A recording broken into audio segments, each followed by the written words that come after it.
really emphasizes what a clown Robert F. Kennedy Jr. has become. I mean, this guy was one of the preeminent environmental lawyers in the country doing some good work, and then he went off the rails as an anti-vax person, and not just anti-COVID vaccinations. I mean, this is one of the idiots who spreads misinformation about vaccinations everywhere.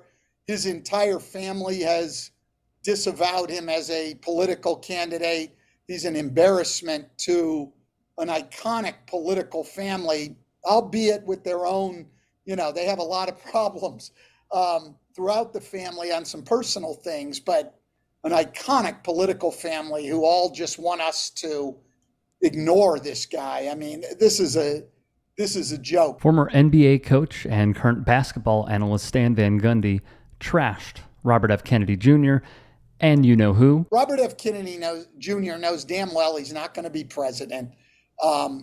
He's just trying to gain attention, and certainly this is the way that he can get some attention, saying he's going to have a guy like Aaron Rodgers as a VP. So he got attention. He wasn't the only one. More on that in a moment. Van Gundy would be asked of Rodgers. It's just so interesting. I think that these people, this is, where his connection with RFK Jr. is. Some of these anti-vax people, look, I think there were legitimate issues on making the COVID vaccination mandatory, things like that. But then some of these clowns have just taken it so ridiculously far that, Dan, in Florida, we're trying to bring back measles. We're trying to bring back measles. Like, kids, everybody was vaccinated and all of that. Now we got people that don't want to vaccinate their kids. Most people took it as fact that measles had been eradicated. As one columnist in the Orlando paper said, Florida took that as a challenge. And so it's people like this who, are spreading misinformation, have no regard for science, and they can find people out there and get people to believe them. The ignorance of a lot of people in our country is astounding, and it's led us to where we are now. And this was well put. Meanwhile, on the Rodgers front, Aaron Rodgers is on X saying, as I'm on the record saying in the past, what happened in Sandy Hook was an absolute tragedy. I am not and have never been of the opinion that the events did not take place. Again, I hope that we learn from this and other tragedies to identify the signs that will allow us to prevent unnecessary loss of life. My thoughts and prayers continue to remain with the families affected, along with the entire Sandy Hook community. He put out this tweet after a report from CNN. I think it's pretty telling that when the story came out, the universal reaction was kind of people saying, I'm not surprised, right? Which is pretty stunning. Like, typically, if a story like that came out about maybe anyone else at this point in professional sports, people would be pretty shocked. And then this morning, someone I saw an awful announcing transcribed like the podcast he did, and it was full of conspiracy theories, some more harmful than others, some alluding to, like, there's one quote about some theory about immigrants serving in the military and turning against America. I mean, it's worth reading all of them. I mean, the general picture is, and he says this because in the interview he talks about, I saw this in YouTube and I watched this video. He didn't say YouTube, I watched a video saying this, as someone who's just, been entirely too online, has gone down way too many rabbit holes. And as we've talked about on this show, those rabbit holes tend to lead to another rabbit hole and so forth and so forth. And you end up in pretty dangerous, upsetting places. But I think what's now interesting to me, because I don't think he is a particularly interesting person anymore, because all of this is pretty predictable, is how people react to him.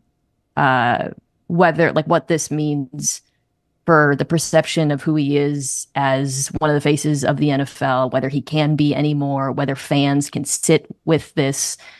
Fans in New York, I mean, that was another thing that kind of jarred me about, like, thinking about Sandy Hook and this in particular, the proximity of it all.